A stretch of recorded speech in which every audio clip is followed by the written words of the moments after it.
Microphone check. 1, 2, 1, 2. Midas. Oh yeah. You heard?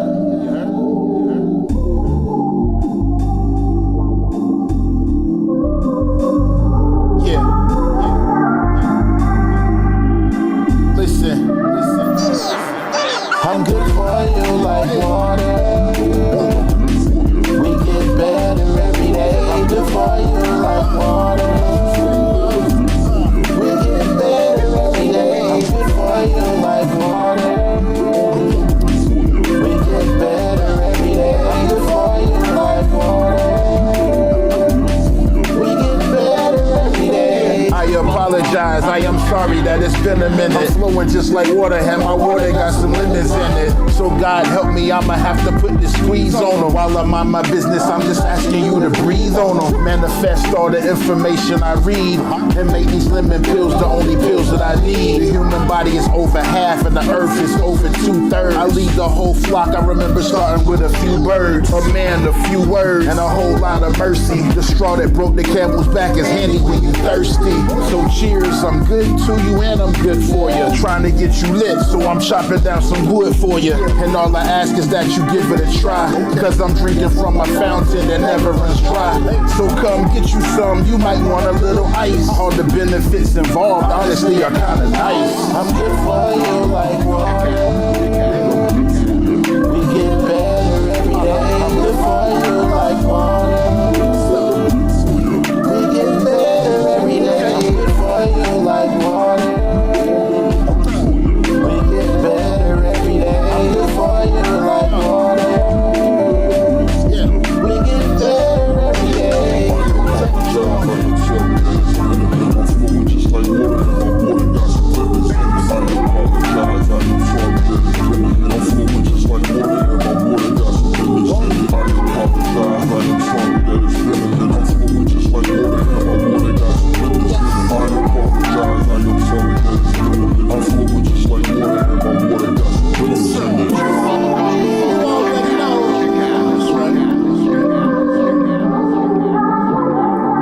I'm gone.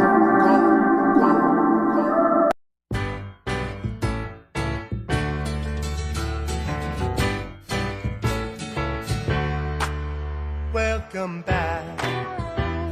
Your dreams were your ticket out. Welcome back to that same old place that you laughed about.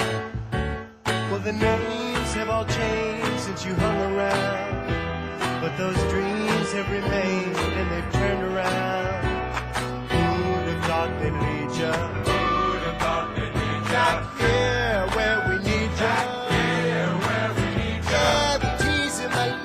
Cause we got him on the spot. Welcome back. Welcome back. Welcome back. Welcome back. Yes. There he is. Welcome back as Midas. we have a nice glass or pitcher of lemon water. Greetings, ladies and gentlemen. Today is April 15th, which is also the tax deadline. So Yes. hopefully you have got us being an entrepreneurial centered platform. Yes. We hope you got your taxes done. If you haven't gotten them done, hopefully you filed for an extension. Make sure that check is in the mail today. Make sure it's in there, man. Yeah. Welcome you guys, though. Come on in, say hello as you're coming on in. Let us know who's here. Give us a hi. My brother is here. Smooth Sales in the What up, house and Smooth Designs. Still breaking records too with his business as we talk throughout the week and weekend in our family chat. The Travel People Podcast. Mr. Juan Velasquez of the Cruise Planners is here. Greetings. Y'all come on in. Let us know what's going on. Shout out to everybody who's joining us live right now, or if you're catching the replay, whether you're catching us on Facebook, YouTube, Apple Podcasts, Spotify, or Twitch. We'd like to welcome everybody to another installment of No Shortcuts with Midas and Fame. We're glad to be here. Glad to be back.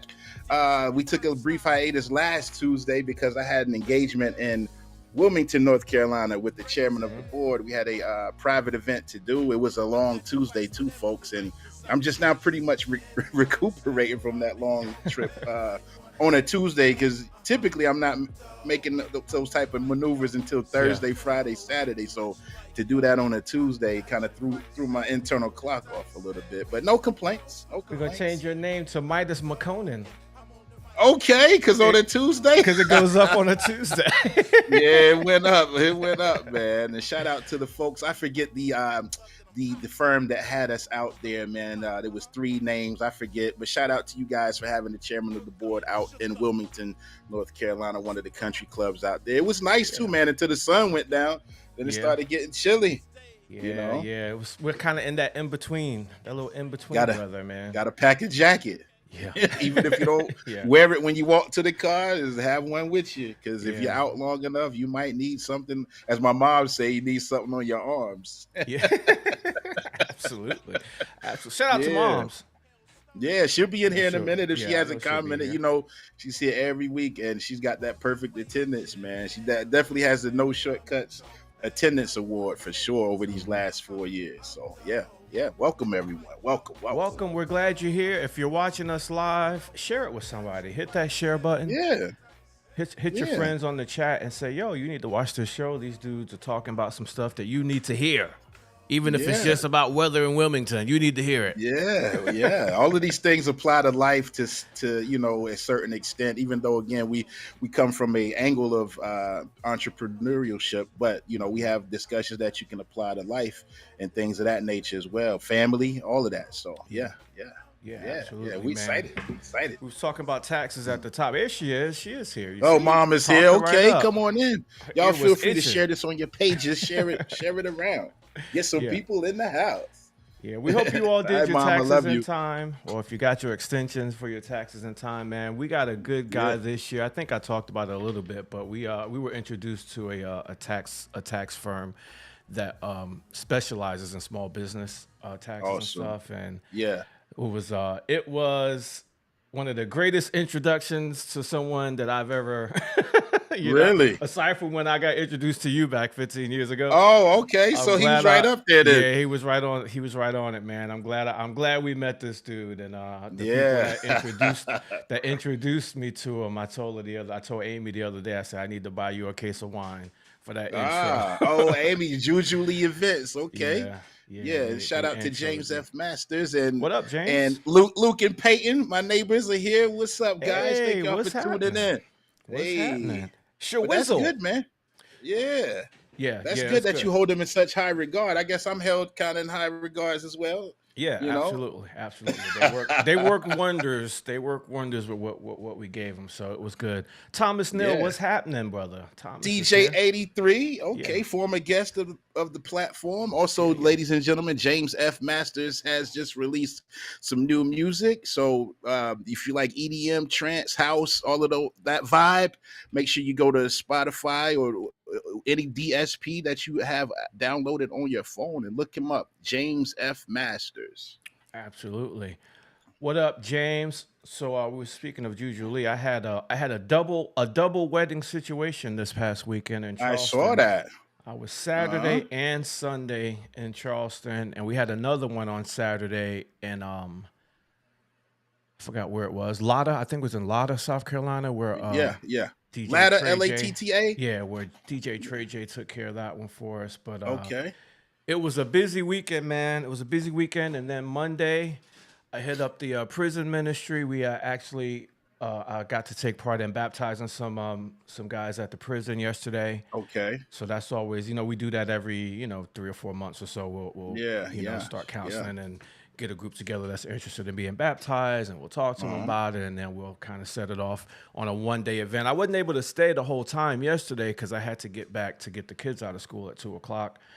So I wasn't able to stay, but I did about half of them. of them, and then my guy, Pastor Wade. Shout out to Wade Joy. I'm going to get him on the podcast, too. Pastor Wade. Pastor Okay, Wade that's Joy. good, man. He handled the second half of those for us, and he's really good. Nice. Really good dude. Check out his content on YouTube and everywhere, too. Wade Joy, Joye. Good guy. Okay, good guy. With the E on it. All right, DJ Famous has been doing an excellent job these last few years with prison ministry and different, all of the many hats that he wears, but we always salute him for, for going to see about those that people sometimes forget about, as far as being in prison and things. Like, those are the people that need someone the most sometimes, Trading by CL team. What's happening? Up? Welcome. What's up? Thanks for joining us. Thanks for joining us, man. Hey, I don't want to waste any of this time, man. No, we don't want to waste this time. Time is the only resource that you can't get back, exactly. ladies and gentlemen. We have an amazing guest sitting back in the green room. He's got his feet up right now. Yeah. And, he's ready to come on and talk to us. So why don't you handle the intro? Yeah. Oh, let me just read my mom's comment super fast. Midas created my lemon water song. Yeah, Ma, I played it at the top just to get it, see how it sounded. Yeah, she's gonna play it on her program Saturday night. Yes, indeed. It was a pleasure to do that. She thought I wasn't gonna do it because I kept laughing it off. But anyway, ladies and gentlemen, we have a special guest today. This gentleman and I went to high school together. He was a couple of years ahead of me as far as grades are concerned, or grade level is concerned. He might have been ahead of me as far as grades too. We got to check our GPAs. But nonetheless, man, it's a pleasure to have this gentleman on the show. I mean, man, just watching and observing from afar since our high school days, doing many things. He's a licensed clinical professional counselor. Not only that, but he has his own podcast called Fatherless Fathers. Let's see. And he's also an author. He has a couple of different books. But we're going to get into all of that and much more today, right here on No Shortcuts with Midas and Fame, ladies and gentlemen. But without any further ado, please make some noise if you can in your cubicle. If you're at home, make some noise. We're going to make some noise on the screen Cubicles for none other than cubicles. Yeah. Mr. Moses Powe, ladies and gentlemen. What's happening? What's happening? Thanks for having me. Welcome. Yeah, welcome, man. Yo, shoot a heart in the comments if you're in a cubicle right now too. Yeah. Man, we can go to the chat. Yeah. Listen, I love it. My main job is with the federal government, and they still have plenty of cubicles in the federal government. So cubicles are still the tall ones, but you can't see over. Oh no, you can see. They have their glasses on both sides, or plastic frames on both sides of the cubicle. Since you work for the federal government, I'm just gonna put it out there. We paid that thing yesterday, man. We paid that thing yesterday. We put it on. We did it online. We paid it yesterday. We good. Yeah. Don't come looking for me. Yeah. Shout out to Hewlett Packard, H&R Block, Hewlett Packard. That's a computer though. That's the printers. H&R Block. Who else? All of y'all guys. What's my man? What's the ones that was in Walmart? The ones that's in Walmart doing that. I can't think of their name now either. The names escape me. But shout out to all the accountants out there who we can go to and help us. They usher us through this time of year. So we appreciate you guys. Appreciate you.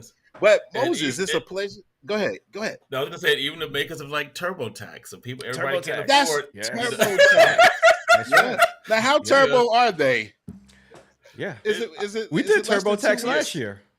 All right, they about less than 2 weeks. Mm-hmm. Oh yeah. Okay. Absolutely. I know 2 weeks is about the standard. You be checking the hitting the refresh button like my man on the Facebook movie. Just kept hitting the button.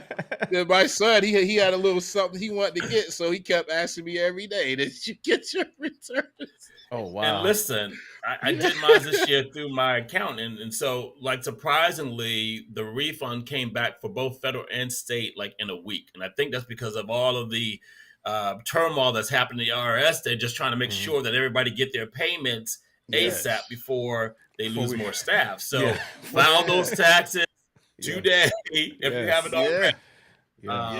Before they start laying off folks again. Yeah, we don't want that. We don't want that. So just to catch the audience up, those at home, Moses and I met my freshman year at Sherrall High School. I was on the student government. I was the vice president of my freshman class, and he was a junior. He was the president of his class, and we would have meetings, I guess, collectively with the different grade levels and the Student Government Association. So that's how we met, man. And you've always been a great guy, always school spirited about the cause of the community. And it's wonderful to kind of see where you are today, how that's still kind of that's your personality. And you've been able to build upon that and in different endeavors and continue to grow and build. So yeah, man, it's great. You have any inside scoop you want to give them about me from high school? I always let people who know me. Yes. Oh, okay. I'll let you give us. I hope it's a good one. I will say this: Jerry was a quiet leader back then, and so to see him now, he has blossomed into like this force. Like he was a quiet force, but now he's like musician, got his own podcast and doing concerts and stuff like that. And so, Jerry, to see you come out of your shell, that quiet shell, and just be the force that you've always been, yes, sir. I love to see it. And I'm so proud of you Appreciate and the you. work that you're doing and keeping, us entertained. And hey, educated. man. And educated. Yeah. You like to call it edutainment. Edutainment, yes. Yeah. That's a free 99 for everybody on the screen and at home. I'm not going to charge you for that one. It's edutainment. It's wordplay specialist. But nonetheless, Moses, get us familiar and our audience. Where were you born and raised? And tell us a little bit about your early upbringing. Yeah, so I was born in New Haven, Connecticut, to Moses Brown and Patricia Powe. My mother was 17 when she had me. And so, of course, she was still living with my grandmother. My grandmother, rest in peace, Aretha Phillips.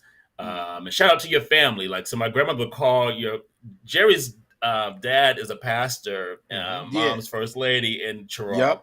And my grandmother, since I was little, would call into their radio show every Sunday and give them all of our names. I mean, there's about 15 of us. And every Sunday, his father would say prayer for my entire family, from the oldest to the youngest. And so, thank you. Is your father still doing the show? He's still doing it, man. A couple of years. I got a trophy over there somewhere, but he celebrated 40 years, I think the year of COVID 2020, 2021, and still going, man. So I guess it kind of spilled over onto me now that I'm doing modern radio, which is podcasting. He used to have us on the radio a little bit, we all got our feet wet with him bringing us there to read the weather, read the prayer list, and all of that back then. And thank you and your family for being such supporters of the Emmanuel Gospel Hour back then.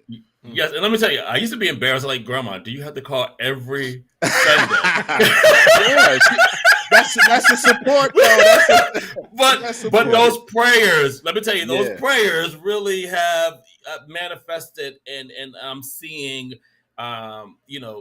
the fruit of her prayer, today. But when I was younger, I was used to be embarrassed, like, Grandma, every Sunday you're calling the radio show, giving all these names, not just one person, but the entire family. And she loved y'all. Every single name.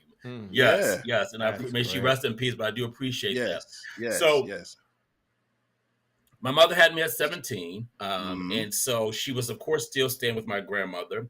Still very youthful, so to speak, wanted to have fun, enjoy her life. And so my grandmother stepped in and she became the mother figure for me. And so I, was raised in New Haven, Connecticut until I was about 13 years old. My great-grandmother, my grandmother's mother, Ella Flowers, may she rest in peace, she had cancer. And so my grandmother decided that she was going to move the family from New Haven, Connecticut to Toronto, South Carolina, to take care of her mother. Of course, I'm 13. I already had plans of where I'm going for high school in New Haven, Connecticut. And my grandmother said, that's not happening. We're moving to South Carolina. And I was so disappointed. And I was very rebellious in those years. And so when we moved to South Carolina, my freshman year, not a lot of people know this, but me and my cousin, we ran away. So ran away from South Carolina to Connecticut to stay with my mother. And so, so between that 9th grade year and 10th grade year, I was in Connecticut for the entire summer. Eventually came back. But I was rebellious. I was acting out because I didn't want to be in South Carolina. I could imagine. But South Carolina ended up being the best place for me. It's where I, became the school leader that you talked about. Yes, So yeah. it settled me, it calmed me down, and it really helped me spiritually just get refocused and set me on the path to be the man that God has created me to be. So Yeah, I that's appreciate great. the small town Troy. I didn't want to Yeah, come, but I did yeah, appreciate it eventually. Let me yeah. ask you I'm this. curious how you ran away to go ahead. So my cousin Katrina Yeah. Powe, I don't know if you remember her, but Yeah, I she remember rest in Katrina. peace. Yeah, she died tragically in like Wow. 2006. But Okay. she Rest in drove, peace and to her. so funny story. Wow. So we All got the up like way. 4 o'clock in the morning, Hmm. and she put her car in neutral. We pushed it out into the street so the car would Oh, smart. make noise and work the family up, and Wow, that was we drove gone. to And this is Connecticut. before GPS and everything. Before Yeah. GPS, look, Google, MapQuest. not even Google. We had MapQuest. That's what we had. Yeah. We printed out You MapQuest, printed it out? and A and bunch on of the way, pages. so it was like just all the warning signs, like this was a bad decision was happening. Yeah, So Sure. like her car was like an older model, and so like she had to keep putting water in the tank to keep it cool. Wow. And then when we got to New Jersey, we got pulled over by the police, and we thought that our Somebody family had call. Yeah. but we were driving in the wrong lane because New Jersey has this thing where you can only drive in the left lane for a period of time, but you have to move back over. We stayed in that left lane and we got pulled over. And so, but we just got a ticket and kept it moving. But yeah, that was my introduction to South Carolina, like Amazing. being rebellious and running away. Yeah. That is Famous, you wild. had something? Yeah, I'm gonna ask you about that transition from Connecticut to South Carolina and how you, after the runaway, how you move, navigated that so quickly to be into student government. I remember when I moved from New Jersey to New York in my freshman year of high school, it took me about 2.5 years to open my The mouth transition. and to talk to, you know what I'm saying? Once I got with like the basketball team and stuff. But it sounds like aside from that period of that summer, you were all, once you got your feet down in South Carolina, you just started running and getting with the committee and with the government and things. What was that transition like, and what was in you that that was already going inside of you to do that?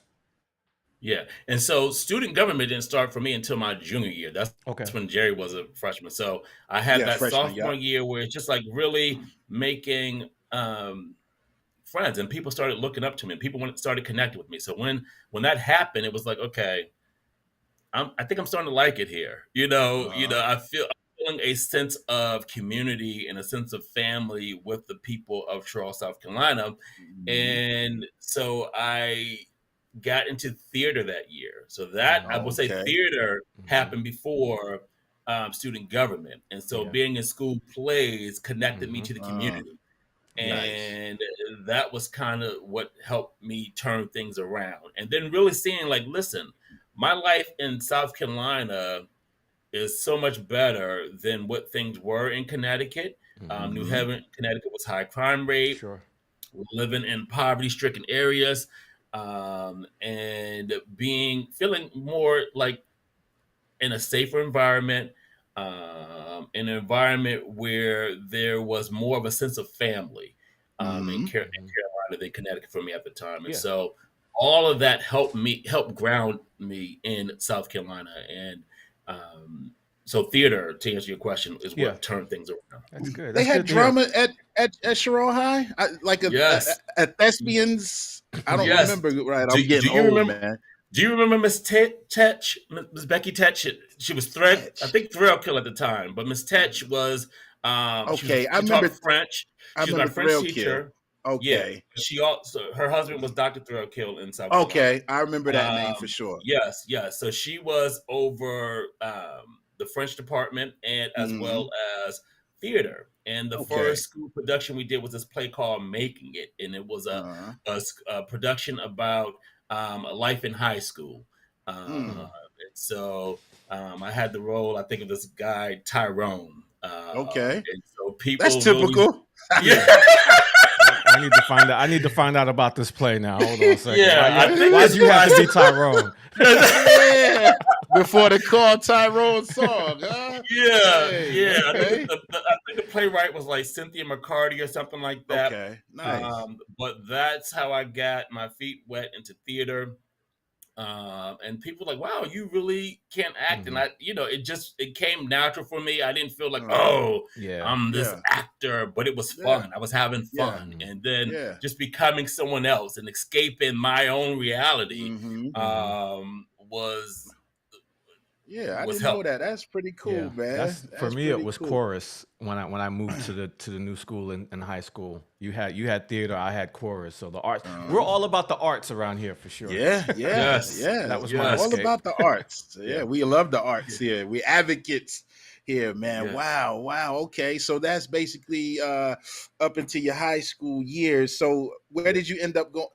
Real quick too, because I was just telling you, the whole Palmetto Boys State, because you participated in that. I participated in that after you. You were a counselor. You had transitioned to being a counselor there, and you still go every year to this day. That's shout amazing. out to South Carolina Palmetto Boys State program. Yes. Shout out to the Boys State program. That is something that, I'm talking about life-changing moments, things that have really changed my life. And Boys State is one of those entities or organizations that changed my life. So I went, we get selected to go as Rising Seniors, Rising Juniors. Rising Juniors, I believe. Rising, either or, right? But I think you're Rising Senior. So in '93, I went, and I was what we call a citizen there, and so and it's like a mock form of government. It's hard to explain. It's a mock form of government. The teacher nominates you. Teacher nominates you. You have to be interviewed. Interviewed by the American Legion. And the American Legion decides who will be going. And so they selected about representing the school. Representing the school that year. And so I started off as a citizen or a camper, then became a junior counselor, senior counselor, party advisor. Now I'm a part of what's called a county advisory board. And so I've been a part of the Boys State family for over 30 years. And so, and I listen, that is my family. So when learning about fatherhood and, growing into a man, I will say a lot of my mentors were at Palmetto Boys State. And still there. It's a little military oriented too. They wake you up bright and early, breakfast. You got this to do, that to do. They give you a little bit. I mean, they feed you and everything, of course, throughout the day. Then you got some little free time. You go play basketball, get some recreation. But it's a bunch of different, I guess, seminars for lack of a better term. But you're getting taught all of these things. But it had a little military feel to it when I was there. Our counselor would come by our room and hit on the door with a bat. And play heavy metal music bright and early in the morning in the hallway.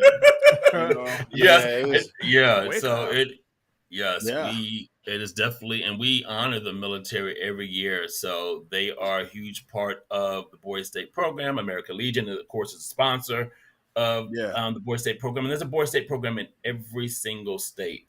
And in DC, there's what we call Boys Nation. So people are elected as senators during their Boys State time, and then they come to DC in the summer to be a part of what's called Boys Nation.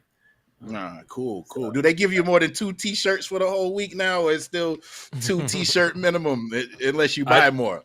Yeah, I think you get 3 T-shirts. So there are 2 white T-shirts, and you get an athletic T-shirt, a gray T-shirt as well.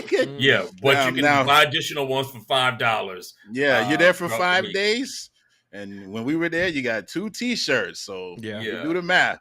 I used to get in the shower. This might be TMI, but I used to just get in the shower with my T-shirt on. Wash it. Take it to the quick laundry. The body laundry. All right, I will say there's still some military components to it. We're still marching around. We're still saluting, our military heroes. But the program has evolved over the years, over these 30 years, of course. And so more technology, new generation breathing fresh, life into the program. So there is a lot of different things. We have law schools and media schools, and we have a band and a chorus. We're talking about music. So there's a lot more. And then at the end of the week, I think we did it back then too. Yeah, we've always done it. So Boys State and Girls State come together for we went to Columbia, a parade through it's still in Columbia.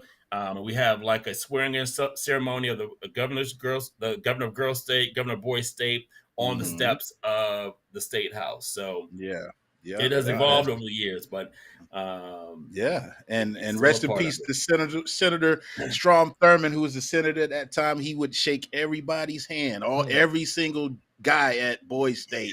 We had to line up, and he had to shake his hand. So and my wife and I just had a conversation about Senator Thurmond the other day, because Cory Booker, the senator from New Jersey, Big Jersey.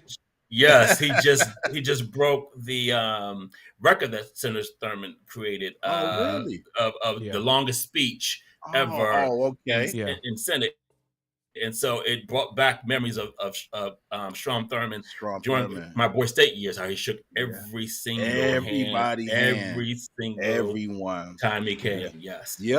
So that's big M. So that's enough about Boy State. I believe that it's almost like you have to be there to totally understand. Sure. I'm gonna be looking into it for when my kids get to that to that age. One time I shook Rudy Giuliani's hand, and now I wish I didn't. But when I was in high school. When I was in high school, man, I got to clean that hand again now. That's when he was still mayor of New York City. Hey, thank you, Miss Betty Davis, one of my neighbors. And she actually knew Strom Thurmond. Both got neighbors on today. Wow. My father's, yes. Nice. That's awesome. What's up.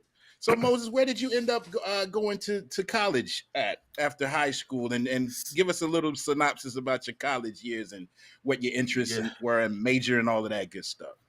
So when I in Toronto, I started getting interested in like mentoring, and so I took a AP psychology course with Miss Page. I don't know if you remember. I remember Miss Page. Yeah. So I was like, okay, am I going to be a theater major? Do I want to be a psychology major? And my aunt, who lives in South Carolina, she said, look, you need to go into psychology, theater. You can minor in that.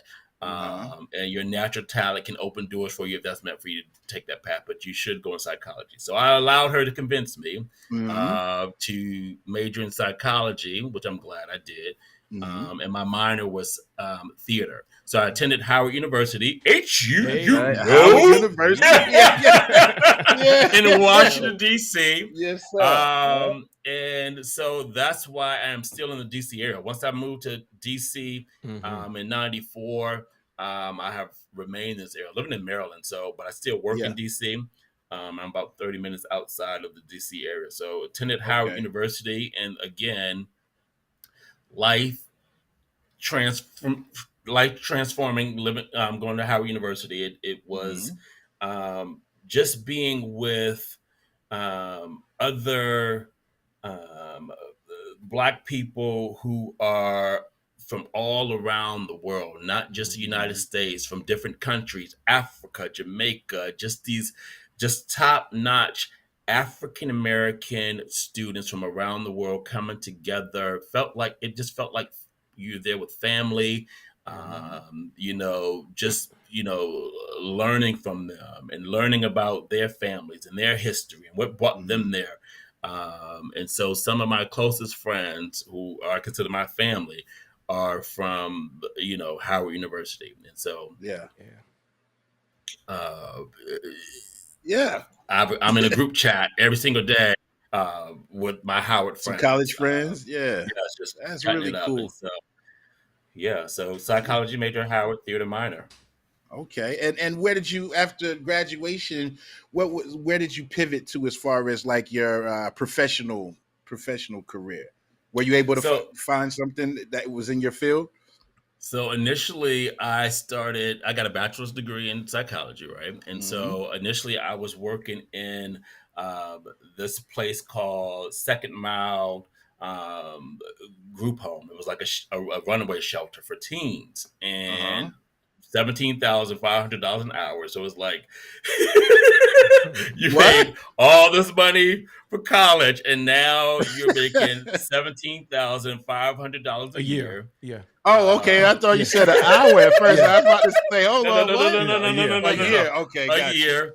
Okay. And so I did that, and then for about a year, and then I started working at Prince William County Group Home for Boys. This is in Potomac, Virginia. And so I did that for about another year. Then I decided, you know what? I need to go back and get my master's degree.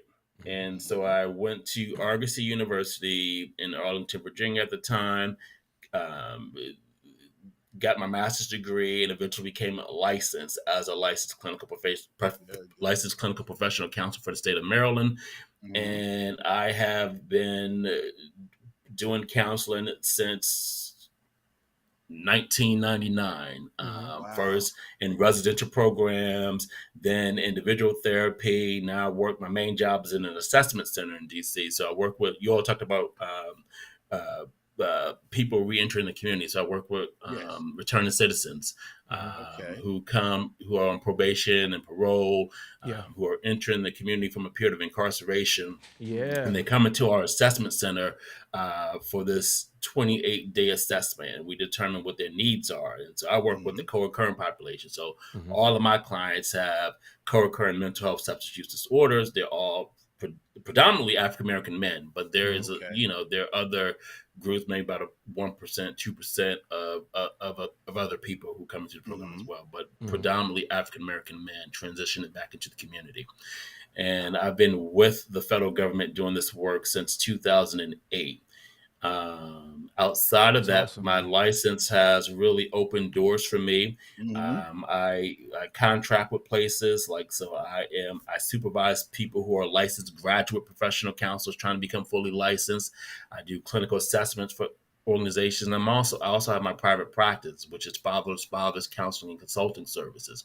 And so it has really opened a lot of doors. I know you talked this show talked a lot about entrepreneurship. And so there's so many things that you can do with that one thing you have. You just got to connect with the right people and figure that out. I love that, man. I'm actually, I'm back in school to get my degree in social work. I'm about 6 months away. And a lot of my projects have been about the reentry programs. There's this one specific here in South Carolina, so it's very similar to what you're doing. So I might have to pick your brain about some of that as I'm getting get some of these final projects done for social work. But that's really great. But where are you getting your degree at? University of Phoenix. Nice. I know quite a few people who've gotten degrees from University of Phoenix, and so it's been very rewarding to go through the process. But I wanted to talk to you also about that. Once you talk about entrepreneurship, what happened within you that said, I want to do more than this current position I have with the government and what we're doing. I want to branch out and do some things on my own and go into a life of entrepreneurship as well. Yes. So interesting. When I started branching out, I didn't look at it as entrepreneurship at first. But when you're doing doing contract work and you are supervising here and supervising there, you're like, wow, this is more than what I anticipated. So I didn't look at it as entrepreneurial work at first. Then the pandemic happened, and then is when I really started my own company. And then I started getting into podcasting and writing children's books. And then I started to say, okay, I am an entrepreneur. But not until the pandemic happened did I realize, when I started doing these other things, tapping out, okay, yes, I have my license and all these things, but there's other interests that I have. I want to write children's book. I want to do podcasting. And when I started doing those other things, that's when I really realized, like, wow, you are doing a lot with a lot. And so that's when I really began to realize, hey, Moses, you are an entrepreneur now. Yeah. So I'm curious. So like being a counselor and dealing with people that are re-entering the community. Is that kind of what lit the fire to spin it off into a podcast? How did you come up with the concept of fatherless fathers being the centerpiece or the common thread for your podcast? It's a personal okay, a personal project for me thing. because my father, although we were cool growing up, my father did not raise me. He did not. I never resided in the same home with him. I see. May he rest in peace. Mm-hmm. And then through my work, it's like everywhere I turned, it was like African American men, dealing with the same situation, and it's like, wow, a lot of a lot of issues that people have, it seems to be an absent dad in somewhere in the picture. And so it's like, you know what? I went to this at First Baptist Church of Glenarden here in the Maryland area, and T.D. Jakes was doing a revival there, and he's talked about platforms, and he said that whatever you've gone through, whether it's your mother not being there, your father not being there, you being abused, whatever the case may be, build your platform on that. And so I said, wow, that really resonated with me. I was like, okay, my father has been absent in my life. That was like something that I've always felt that void, and I've always connected with people who've also had that void in their life. I said, I'm going to build my platform on this, and so therefore I started building the Fathers Collective, the podcast, everything. Even the children's book is really about celebrating around fatherhood. And I know you put your son in there. Yes, celebrating fatherhood. Moses. Brilliant kid, by the way, man. I be seeing him.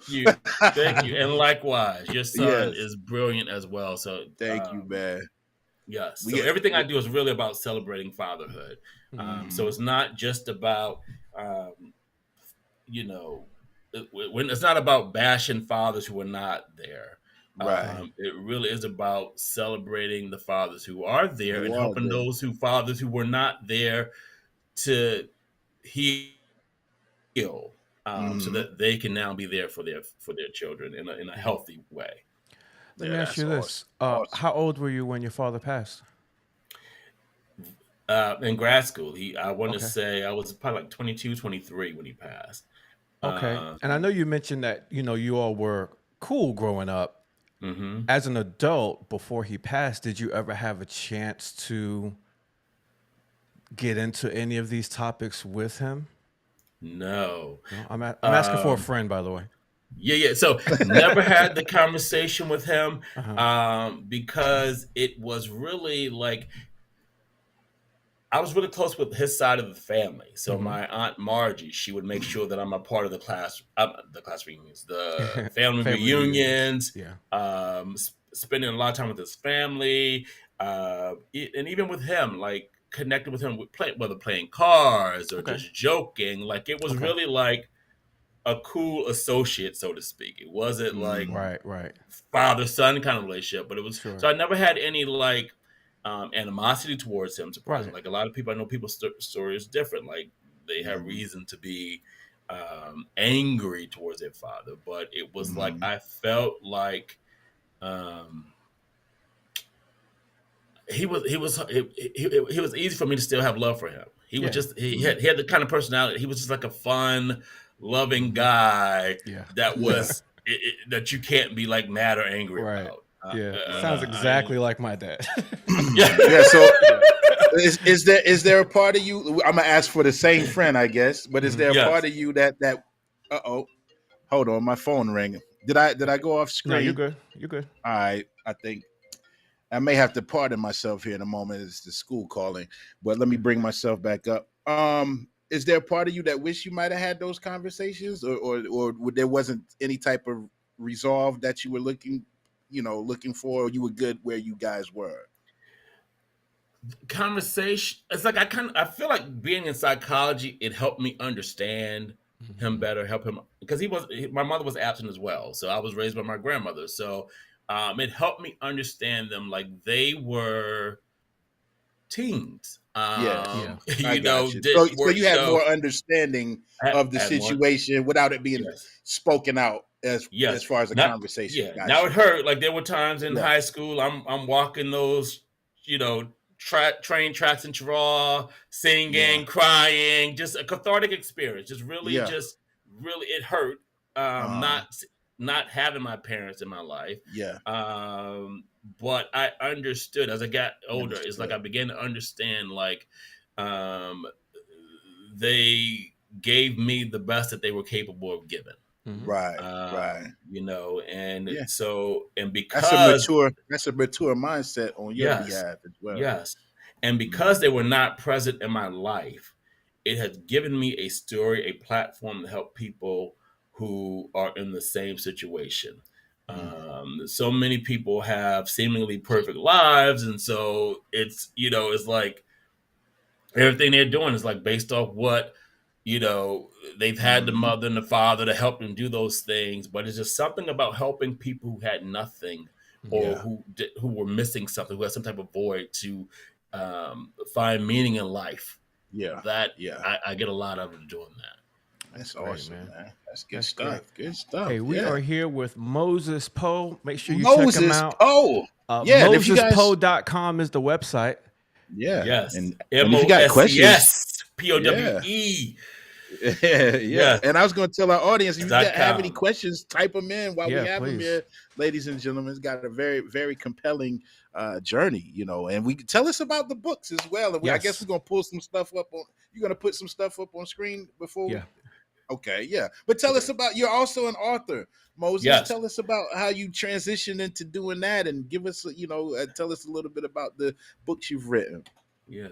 2020 was a tough time for so many people. A lot of people lost loved ones.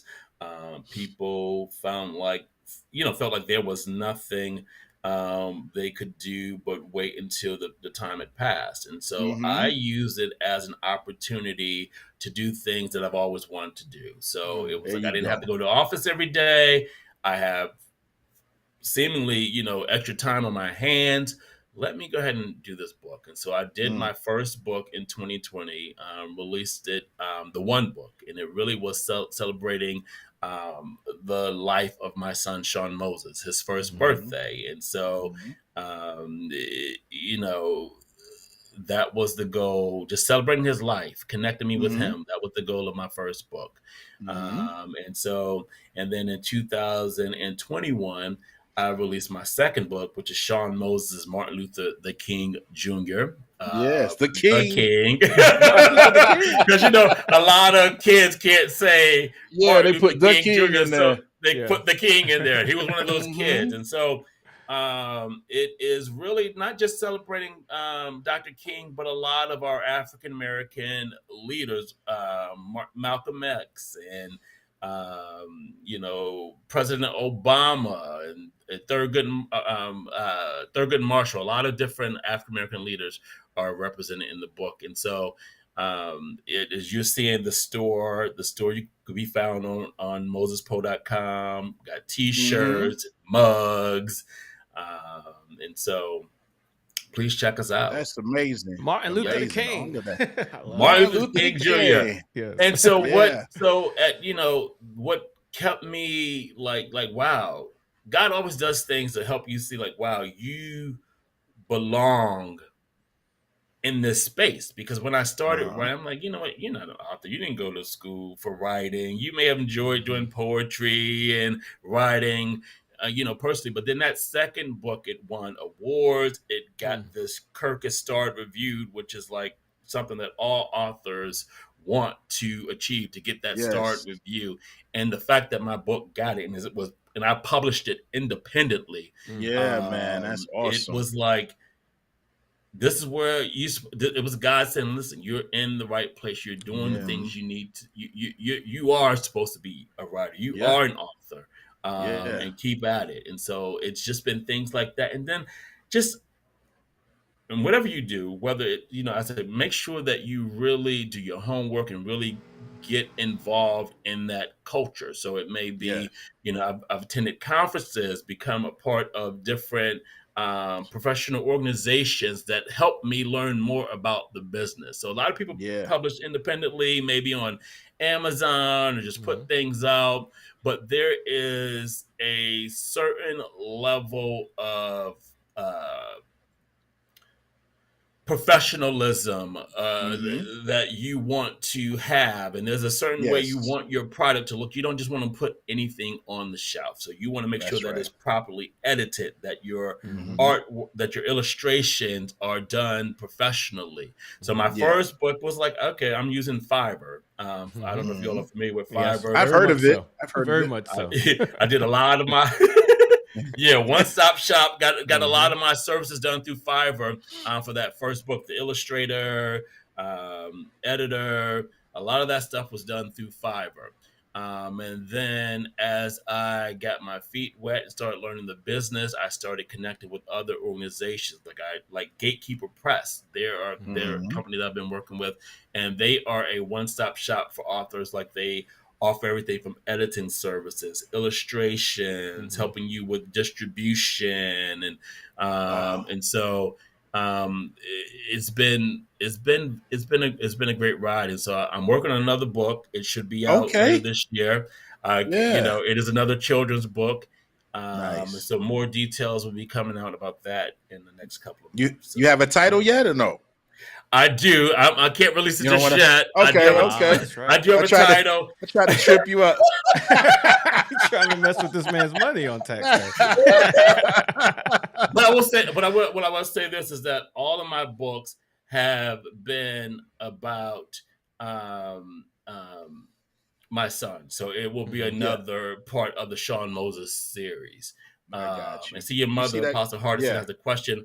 My mother's name is Patricia, but my grandmother was Staretha Phillips. She was the daughter of Ella Sharper. So we're part of the Sharper family, and her father was a Funderburg. So the Sharpers and Funderburgs are part of my family. So Staretha Phillips was my grandmother. Ella Flowers, formerly Ella Sharper, was her mother, and my mother's Patricia Powe, who lives in New Haven, Connecticut still. Okay. And shout out to Sherrall, South Carolina, while we're at it. Yes, man. They call it the prettiest town in Dixie. You know it. Dizzy Gillespie, jazz, great. I told them they're gonna have to put me a statue up there by the time it's all said and done, right next to Dizzy Gillespie. Listen, and Tree City, USA. Yes, definitely that, right? Definitely that, man. Yeah, man. That's it's been incredible. Go ahead. And so anybody who's living in a small town and you're like, oh my goodness, there's not enough here. It's not offering me anything. I want to get out. Get all you can from living in those small towns, whether it's, getting grounded, because understanding who you are as a person, because when you get into the bigger cities or the bigger markets, you can get pulled in different directions, but you want to have a foundation that you can always return to. So I feel like being in Sherrall really helped grounded me and helped me prepare, do the work I needed to do to take on the challenges of a bigger city like DC. I appreciate that too, man. And I think my wife and I talk about that a lot with our kids, because we live in a pretty small town now. With our younger kids, but with our older kids that are all adults now, they were kind of the opposite. They grew up in Charlotte and in Rock Hill, where our younger kids grew up here in Kershaw, and it's we're kind of recognizing the difference, know, and even at elementary school age of that benefit of growing up in a small town and the kids, that community feeling that we didn't necessarily get in Charlotte and in Rock Hill as, during that time period. So this is much better for them, but it's going to prepare them to get out there, like you said. Yes. And you do speaking engagements also, but go ahead. Did you have something else you wanted to add on? Yeah, no. So I was just thinking about my own son's experience in growing up in a bigger city, like our family members are in Connecticut, South Carolina. My wife's family has family in Colorado. So a lot of the family aspect is not there in his immediate surrounding, like in those small towns where your family is there. So the family that he's had has been the family he's created with his friends, and the times, of course, we travel to South Carolina or Connecticut to reunite with family members. How we grew up with the cousins and the siblings and aunts and uncles. That's not his situation, and that's one of the challenges that come with when you raise your children in larger cities away from the family. So true. Yeah. And I was just gonna let everyone know that you do speaking engagements as well. I saw your rates. I was like, I need to maybe let you subcontract me to do a speaking engagement. Let's do it. Yeah. So if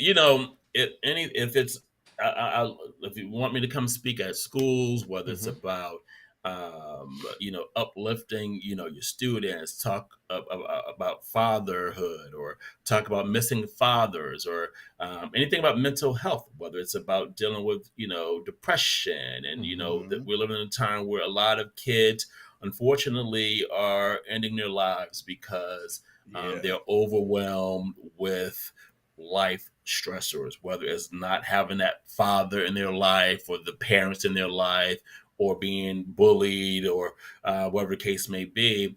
I would love to come and speak to those to those audiences, and then I also do book readings at school. So I enjoy that first book. The one book is really for kids from birth to age 5. And then the Sean Moses, Martin Luther King Jr. is really geared towards older kids from like 5+. Very good. And very so, good. Yeah, man. See, we'd love got to a lot have you going on. come on down to Kershaw Elementary School, and we'd love to have you come and read with the kids. And actually, there's a thing this Friday called All Pro Dads. They do, I think, once a month, really? every Friday on a Friday morning, where dads will come in and have breakfast with the kids, and there's some speakers there. Come on down, Moses. yes. So listen, you got to check his rates. Yeah, there might be a travel fee.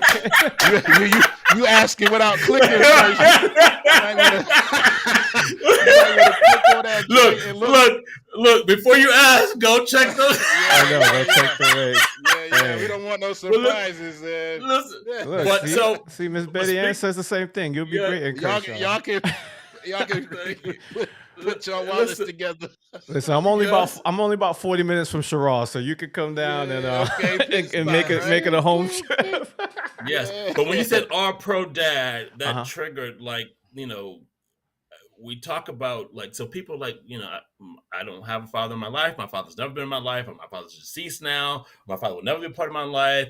I've looked to other people, like whether through Boy State or in Sherrod, to be my mentors, to be my fathers, but also people like Tony Dungy, who's a part of All Pro Dads, reading his book and seeing his story and the challenges with his son, who unfortunately died by suicide. I remember that. Just reading and seeing how he dealt with that as a man, as a father, I learned from that as well. So, there's so many ways to get what you need. If your father wasn't there, of course, it's not the same as your father being there. But there are so many resources and people and that are willing to mentor you and be the presence in your life that you need to help you get the things you need to kind of help with that void, to help you with your healing. Yeah. That's great, man. Now tell everybody again where we can find you at, so they can check the rate on that rate and get you there. Tell Famous he asking for a friend again. So he can go yes. So MosesPowe.com. That's MosesPowe.com. And listen, if you're listening to this show, rates are negotiable. So hey, they're negotiable. You got the no shortcuts promo code. As my dad would say on the radio, when you stop by, tell him you heard us on WCRE. Exactly. Tell him you come from the no shortcuts community, and then work a little magic for you. Yes. And there's a link to email me. So mail@mosespowe.com. You can email me. If you're interested in having me at your school or at your event, I would love to be a part of it. Yeah, and I guess if they want to follow you on social media, it'll be Moses Powe as well.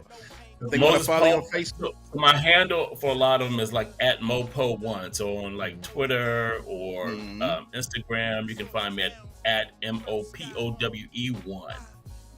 Perfect. Awesome, man. Thank you great, so much man. for joining us today, Moses. Yes. It was great being a part of this, and like I said, Jerry, I am so proud of you. Man, likewise, man. You have come out that shit. Like, listen, Jerry was the don't do it. very smart quiet. He would wear the backpack, with both shoulders. I still wear it like that too.